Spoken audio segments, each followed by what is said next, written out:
The friction coefficient between athlete shoe and the ground is 0.9। मतलब जैसे मान लो ये ग्राउंड है, ये एक कोई एथलीट है, इसका म्यू गिवन है 0.9, म्यू इज 0.9, ठीक है। और क्वेश्चन कह रहा है कि सुपरमैन इस शूज़ को पहनता है एंड रेस 450 मीटर्स, मतलब यहाँ से वो यहाँ जाता है, मैं कहता हूँ मान लो, and this distance is 15 metre, ठीक है।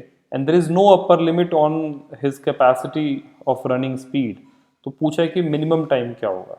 तो बच्चों मिनिमम टाइम के लिए क्या होगा कि हम मैक्सिमम एक्सेलरेशन लेंगे, और इस केस में बेटा जो फ्रिक्शन फोर्स होता है इसके कारण जो एक्सेलरेशन होगी, बेसिकली ये पर्सन मूव करेगा फ्रिक्शन के कारण, और फ्रिक्शन ही इसका ड्राइविंग फोर्स होगा। तो बेटा एक्सेलरेशन मैक्सिमम तब होगी जब फ्रिक्शन मैक्सिमम होगा, और फ्रिक्शन मैक्सिमम कितना होता है, म्यू एम जी, और उसको मास से डिवाइड करके एक्सेलरेशन म्यू जी आ जाएगा, ठीक है। अब बेटा म्यू हमें गिवन है 0.9 एंड जी इज 10, तो ये एक्सेलरेशन 9 आ गया। This point is A, this point is B, हमें ए से बी को कम से कम टाइम में क्रॉस करना है, तो हमने पूरा एफर्ट लगा करके मैक्सिमम एक्सेलरेशन लगाया, और हम निकालते हैं कि मिनिमम टाइम कितना होगा। तो बच्चों u0, डिस्प्लेसमेंट 50, एक्सेलरेशन 9, ठीक है, and t is equals to question mark. तो हम लिखेंगे s is equals to u t plus half a t square, मतलब 50 is equals to 0 plus half into 9 into t square. तो यहाँ से टी स्क्वायर क्या बनेगा, 100/9, and this gives t is equals to 10/3, ठीक है। अब बच्चों इसका क्वेश्चन क्या कहता है, ए पार्ट तो सॉल्व हो गया, बी को देखते हैं। Suppose he takes exactly this minimum time, मतलब इसने इतना ही टाइम लिया इस प्रोसेस को कंप्लीट करने के लिए, आपको बताने कि मिनिमम स्टॉपिंग टाइम क्या होगा।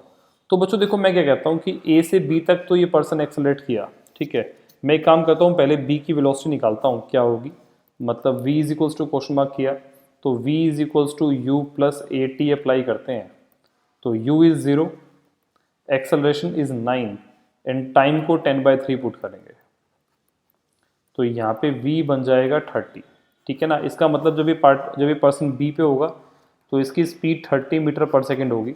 अब आपको बताना है कि मिनिमम टाइम में इसने इतना स्पीड अटेन तो कर लिया, इसको रुकना है तो मिनिमम कितना टाइम लगेगा। तो बेटा रुकने के लिए क्या होगा कि हम अगेन मैक्सिमम फ्रिक्शन लगाएंगे बट इन बैकवर्ड डायरेक्शन, तो कॉरस्पॉन्डिंग उसकी जो एक्सेलरेशन आएगी वो 9 आएगी इस तरफ, ठीक है।